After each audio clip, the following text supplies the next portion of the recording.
Hey, this is NEOPIXEL. And Shitkicker. And today we are talking about the Xbox One X. Xbox One S is the same approach as Sony's taking with the PS4 Pro. It's not a brand new console. It's only an upgraded version of the existing Xbox One, hence Xbox One X. Why are there so many X's? Okay. So this was the rumored Project Scorpio console. It's got a brand new processor in it. It's got a brand new GPU in it. It is they upgraded miles better. Right? Yeah, they upgraded everything. Yeah. So with the expectation, what these guys are doing now, what Sony jumped the gun with, because they're already in the TV business, so they wanted to promote their TV sales by doing the PS4 Pro, and also reinvigorating, getting a leg up on the existing Xbox One by releasing the PS4 Pro. So now that Sony's one-upped Microsoft, Xbox One X is their solution to the PS4 Pro. So now you got Sony, you got Microsoft, both admitting the fact that they're embracing that the future of TV, the next mainstream TV, is going to be HDR 4K. Yeah, right. And prices are going down. I mean, you can get a legit 4K for maybe, if you're lucky, you could get it for under $1,000 now. So, yeah. So, considering that, it's coming into the price point where 4K will be mainstream, at least within the next year. Within 2018, I would imagine the install base will be large enough that it would justify that gamers would want to take advantage of their brand new 4K TV. So, releasing it now, in time for 2018, makes sense. It's cheap too.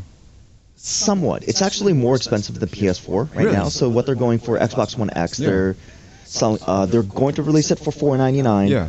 International markets. It's going to be a global release on November 7th. What I'm very interested in was how aggressive are they going to be with the Japanese market? Are they going to be working very closely with Japanese developers in support for their new console? Because they historically don't, right? Or do they? At least for the Xbox One generation, Xbox 360 they tried hard. Oh, okay. Xbox One though, the volume of sales of Xbox One units was very, very low. It's embracing HDR. It includes Dolby Atmos HDR features, Dolby Atmos surround, and they're touting that they can play 4K. So one of the things that the demos that they had was they were playing Forza Motorsport 7, 4K, 60 frames per second.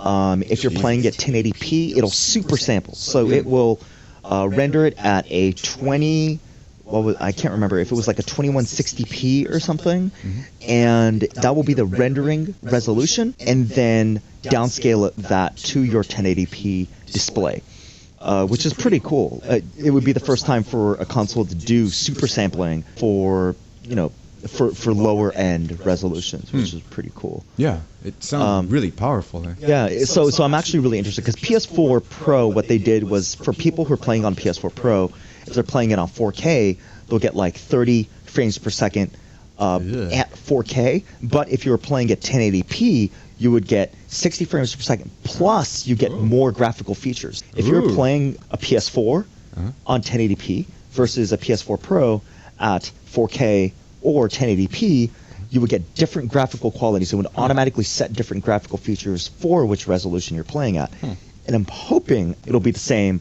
with the Xbox One X, which is really, really interesting. Now, this thing is a fucking beast, right? So the most powerful console right now is at 4.2 teraflops, right? That's the PS4 Pro. And there's a lot of flops.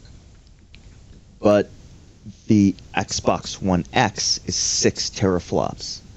I know you're a PCMR, PC Master Race guy, so let me put this in context.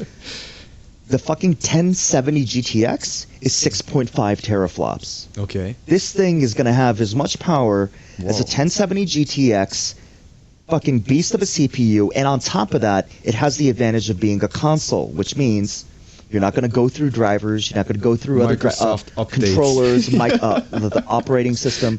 You're getting very, very it's a machine made for gaming, low-level access to hardware that you cannot get with running through an operating system unless you're running DirectX 12.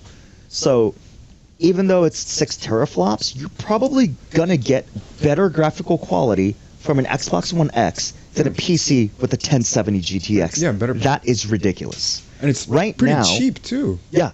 if you think of it that way, if you're thinking about making a gaming PC that has the performance, Yeah, exactly. Like up until now, it's always been, if you want to make a PC that has the performance of a leading, gaming console, you can always make one cheaper, right? With this, what the heck is it's going impossible. on, man? You cannot. How do they do that?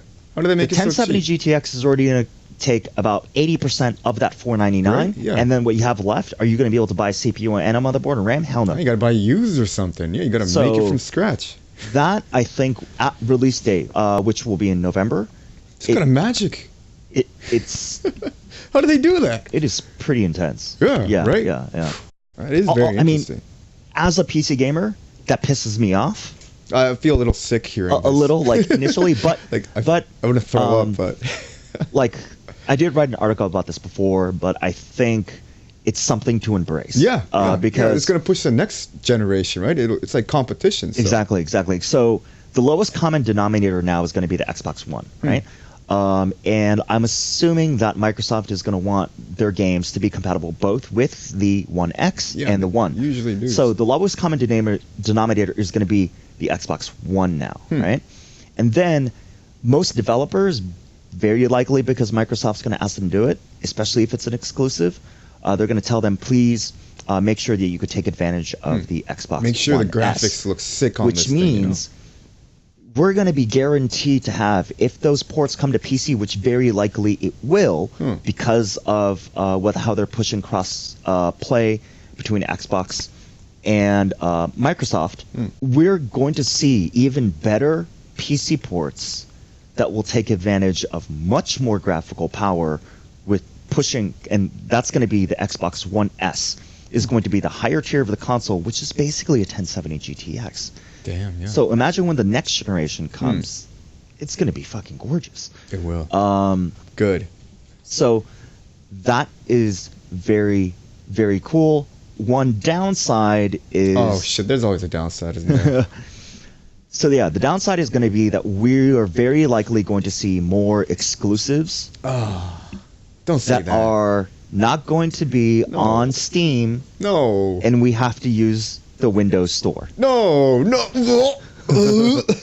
Oh, that's So, Oh. so you've already seen it before. Gears of War 4, Forza Motorsport 7. Yep. They are all, you can get them on the Windows Store. You could play it on PC, but you don't see it on the Steam. I don't like the Windows Store. I even forgot the fact that Gears of War 4 is playable on PC because it's on the fucking Windows Store. I didn't even know until you told me that last time. So yeah, that's going to be a downside, especially if developers cut deals with Microsoft to do exclusives. We're only going to have access to them through the Windows Store. Don't do that, developers. Don't sell your soul to the devil. But aside from that, it's very, very good because it's really going to be pushing the bar for PC games, and everything should be very pretty. Very pretty. I like pretty. Well, that was our thoughts on the Xbox One X.